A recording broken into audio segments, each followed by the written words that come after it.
So hey, what's up everyone? This is Queen Zaliste or Salis Manalo Francisco and welcome to A Day in My Life. So by the way guys, this is my second time na gumising. I choose not to start my vlog kaninang morning like 5:30 a.m. Kasi actually dun talaga nag-uumpisa yung araw ko. Then, pag umalis si Rodney, babalik ako sa higaan. Or pag na-prepare ko na yung everything, babalik ako sa higaan to nap. Actually, yung nap, diba, usually 30 minutes to 1 hour lang. So, nangyayari, nagiging minsan 1 hour mahigit or 2 hours, ganun, pag napapasarap. Pero pag maraming trabaho, kailangan mag-alarm. O kaya magpapagising ako. Kaya yun, so time check guys, after doing everything and I will going to eat my breakfast. Hindi ako sumasabay kay Rodney sa breakfast kasi parang it's too early for me to eat ng ganun kaaga. So, yun. And sometimes, may mga time na siguro mabibilang mo lang sa, sa daliri na ako ay sasabay sa kanya sa breakfast. But usually, hindi talaga. Pag parang gutom na gutom lang ako kasi hindi ako nag-dinner ng gabi. Wala naman nag-dinner ka ng lunch. Diba? Nag-dinner ka ng tanghali. Hindi. Pag hindi ako makain sa gabi, yun, nagugutom ako. Minsan sumasabay ako sa kanya sa breakfast. And, yun, time check, it is 8:53 a.m. Baka mamaya after breakfast, maidlip ulit ako. Charus. And, yeah. Ayun, so, nag-check ako ng emails and sa WhatsApp kung may mga inquiries. And, yeah, I'm checking also yung website namin. And, of course, guys, this is my breakfast now. I have biko. So, binili namin to sa night market kagabi. Look. Kasi nagkikrave talaga ako ng biko. Oh, biko siya. And of course, my coffee. Coffee tayo.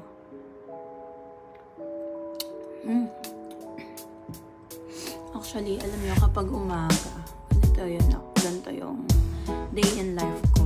Tipong, quiet, diba? Kaya mapapaingay ako. And loading pa ako eh. Kapag hindi ko pa naubos itong kape ko, hindi pa nagpa-process yung utak ko. So, yun. And samahan niyo ako habang ako ay nag-aalmusal. Mag-almusal na rin kayo. And yeah, let's go.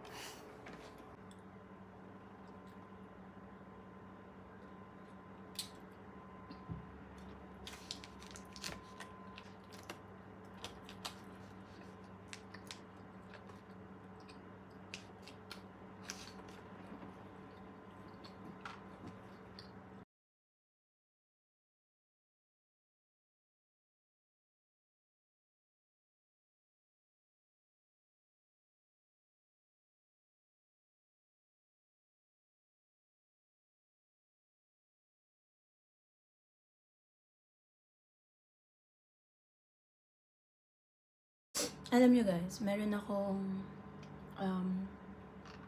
song lately na anong tawag dito? Wait lang.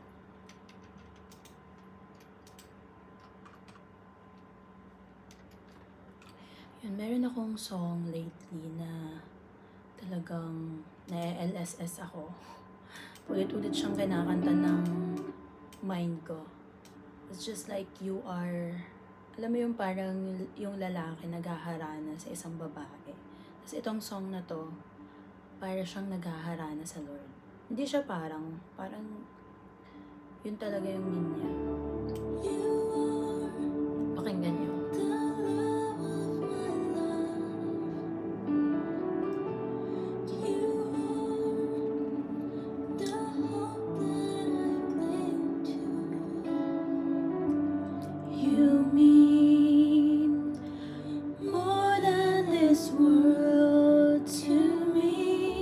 I wouldn't trade you for silver or gold. I wouldn't trade you for riches untold. You are my everything. song na to, ano siya, parang, para sa akin yung meaning niya, if you have Jesus in your life, you have everything, which is totoo naman, diba? Parang, kasi siya naman yung may-ari ng lahat eh. You are able to go to work, you are able to do your job because of the strength na nanggagaling sa Kanya. You are able to feed your family, you are able to feed yourself because of God. So, yun yung reason nung song na to, na you are the love of my life. You are the hope that I cling to. Diba? Kapag sa Lord tayo, nag-hope, umasa. Sa Lord tayo umasa. For sure, He will never fail us. Diba? Hindi niya tayo bibiguin. So, sabi nung song dito, I wouldn't trade you for silver or gold. Diba? I wouldn't trade you for riches untold. Diba? Hindi mo kayang ipagpalit ang Panginoon sa kahit anong yaman dito sa mundo. So, yun yung parang song niya sa akin. If you have Jesus, you have everything in this world. Diba? Even those joy na hindi mo nakukuha sa ibang tao, yung gusto mong maramdaman, alam mo yun, na hahanapin mo sa ibang tao, you cannot find it.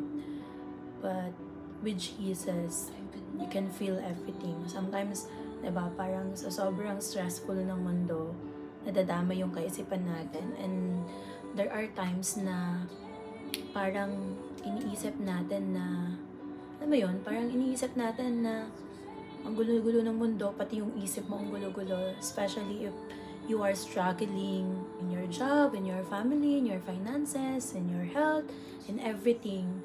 Then, ang dami pumapasok sa isip mo. But one thing is for sure, if you have Jesus, dadaanan mo lang yan.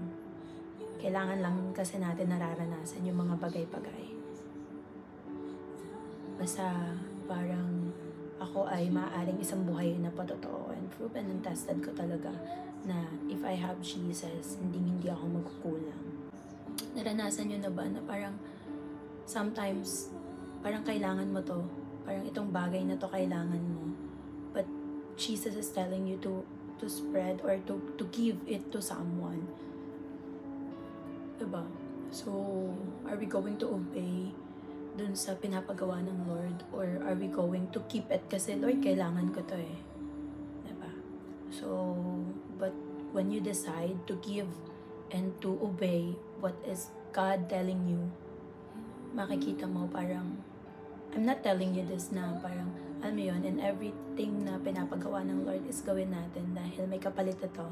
But I am telling you kasi parang masarap siya sa pakaramdam.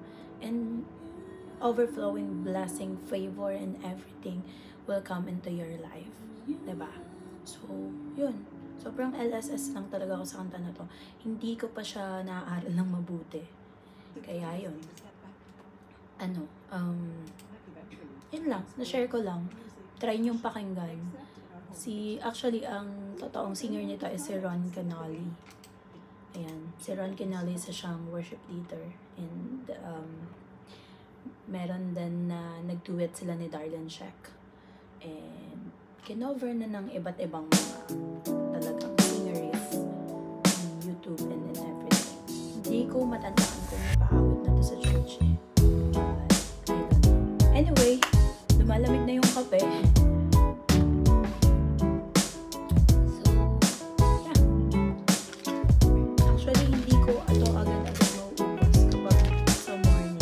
Mabagal ako mag-breakfast sa umaga talaga. Kasi loading pa ako. Masama pa akong isip.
Yes, hi. Hello, good morning.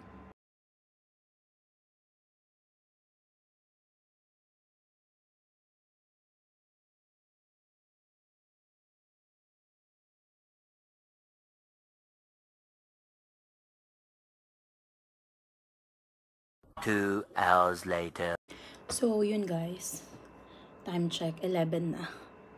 Sobrang mas busy talaga ako sa umaga kapag sunod-sunod yung ginagawa. Lalo ngayon Ramadan. So, maraming orders kapag morning. Kasi pagdating ng evening, hanggang 4 o'clock lang yung timing namin ngayon sa warehouse pag Ramadan. And, yun. Ubus ko na yung kape ko and yung biko ko. Maya-maya ako magla-lunch. Siguro around 12:30 or 1. Depende pag nagutom. Ganon.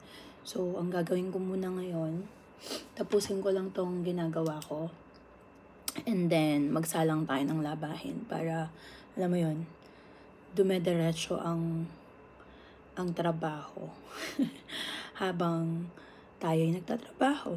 Alam mo yung ba't ganun, loading pa rin ako. So, I think I need another coffee. So, magkape ulit tayo. So, guys, another set of coffee.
So guys, it's lunchtime. Actually, 1:27 na.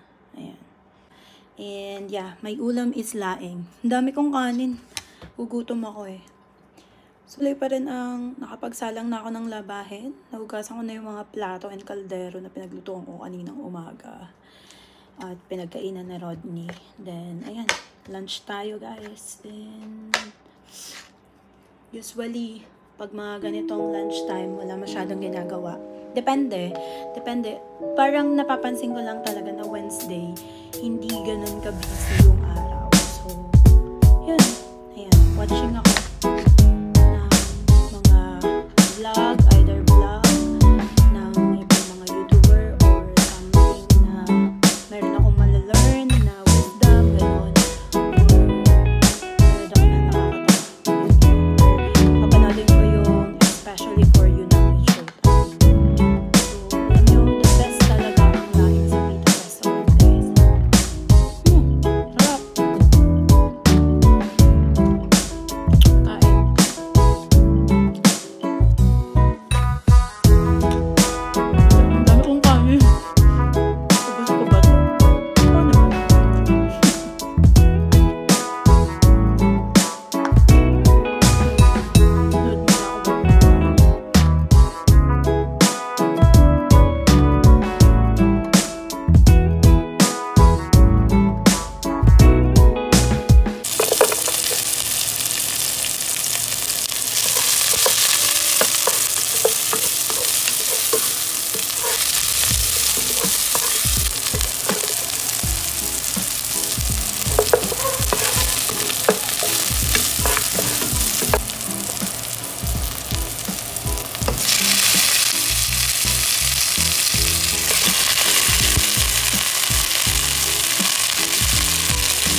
A few moments later.